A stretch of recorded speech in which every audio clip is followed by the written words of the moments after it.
Okay, so how am I going to change my question? The first thing I need to do is I need to make some modifications to my data. And let me add in a chunk here. What I am going to need to do is I'm going to need to use the mutate function to get this variable of did they publish or did they not publish. So I'm going to pipe my data into the mutate function, and I'm going to create a new variable. I'm going to call this any articles. And I'm going to set this to be equal to a logical statement. I'm going to say if the number of articles is greater than 0. The if is kind of implicit here, because if it's greater than 0, what will happen is in my new variable any articles, it will take the value true. If articles is not greater than 0, which in this case will mean it's equal to 0, then any articles will become false.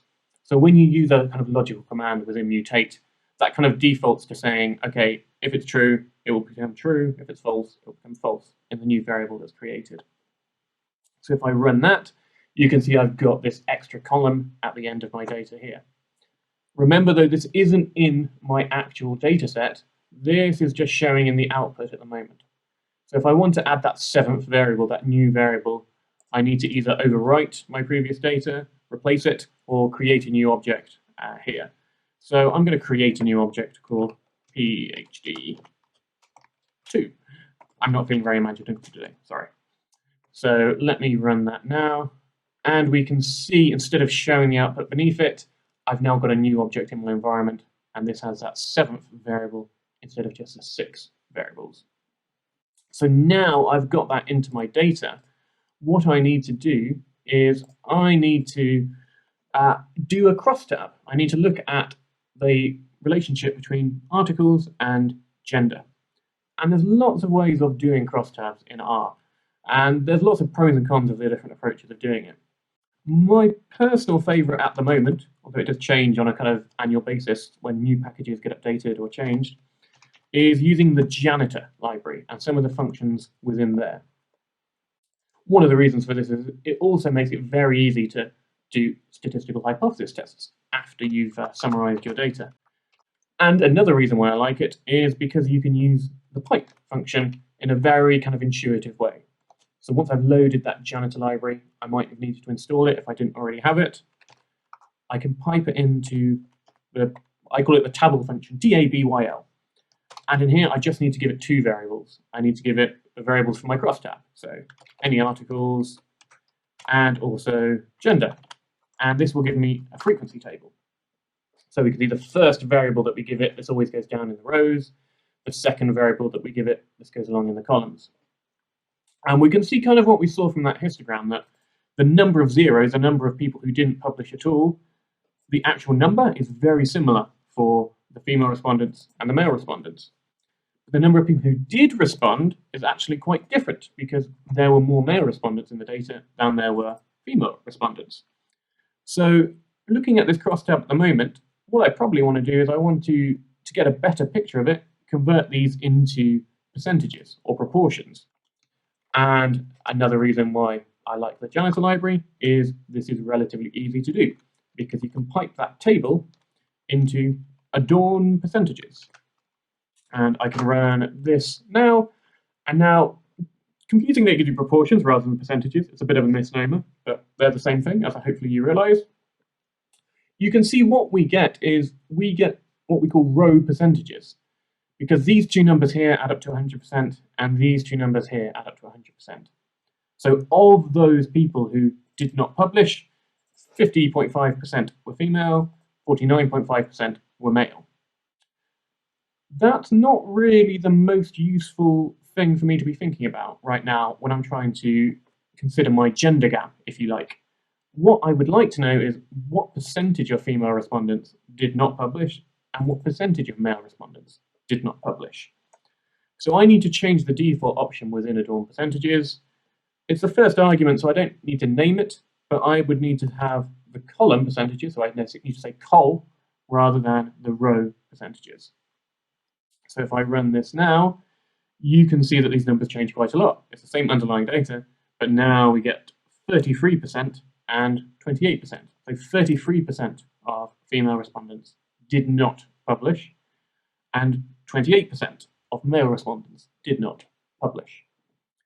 So we can see, similar to when we were looking at the means and the histograms, there's a bit of a difference. It's 6% or so. So it may or may not be enough for us to be able to conclude that this is enough of a difference to be statistically significant, and for us to be sure that this is a real difference and not just underlying random variability. So we might at this point want to do a formal statistical hypothesis test comparing this gender gap, if you like, in publication rates. And we would do this as a simple thing here using the chi-squared test. So let me create a new chunk. Again, another nice feature here, I can just pipe this straight into the chi-squared test function. I need to be careful though, because what I need is I just need the crosstab of frequencies. I don't need the proportions. So with my copying and pasting, I can get this quite badly wrong if I, at this point, copy the adorn percentages line into the pipe and into the Chisq.test, chi-squared.test function. So if I run this, this will be the correct way of running it, because at this point we have a table of frequencies. And this is what the chi-square test function needs. It needs that crosstab of frequencies. So I get an interesting result here where it gives me a p-value of 0.08. So if we're being traditional statisticians and saying, oh, at our 5% significance level, yeah, sorry, you haven't made the cut, we'd be saying this is not statistically significant. We don't quite have enough evidence to reject our null hypothesis. But what we've got kind of underlying all of this is, both when we're doing our explorations and our summaries, there's maybe enough to be interesting for us to explore further. These simple statistical hypothesis tests, they're very rarely going to be enough to actually get to answering your questions properly.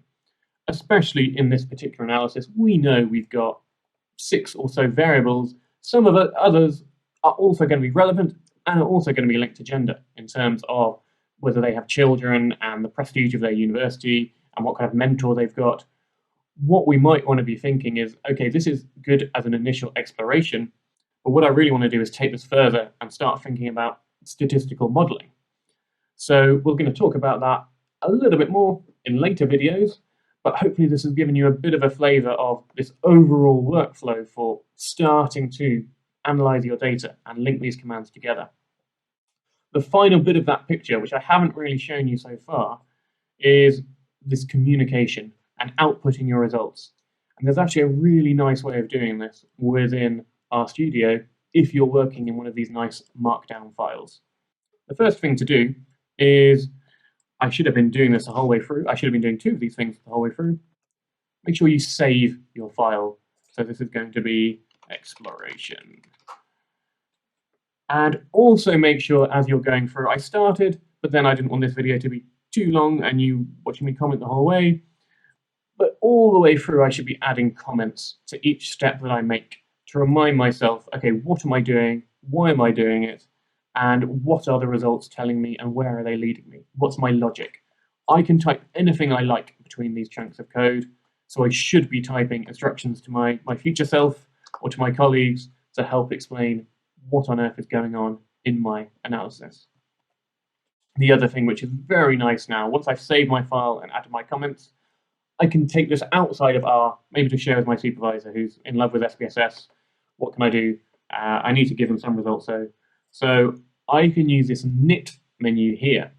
So if I put the drop-down menu and click knit to Word, what will happen if you just wait a few seconds for it to whir around, as long as all of your commands are in a sensible order, and so they flow from one to another, you're not using data that hasn't been imported yet, what will happen is after a couple of seconds for it to run through, a new Word file will pop up, and this will have all of the output from your analysis. And as you start to learn more about R and RStudio and R Markdown, you can also learn more about tidying this up so that you get nicer looking output, and that you can also use Markdown to modify the text and the way this appears in between the chunks, so that you can almost write your entire report using RStudio and then only go to Word at the very last minute, so that you've got a nice coherent workflow. And this will make updating your results or changing your analyses, if you want to do something different, or you realize you've made a small mistake and you need to go back and change it, it's going to be very easy to keep a track of if you're going through this kind of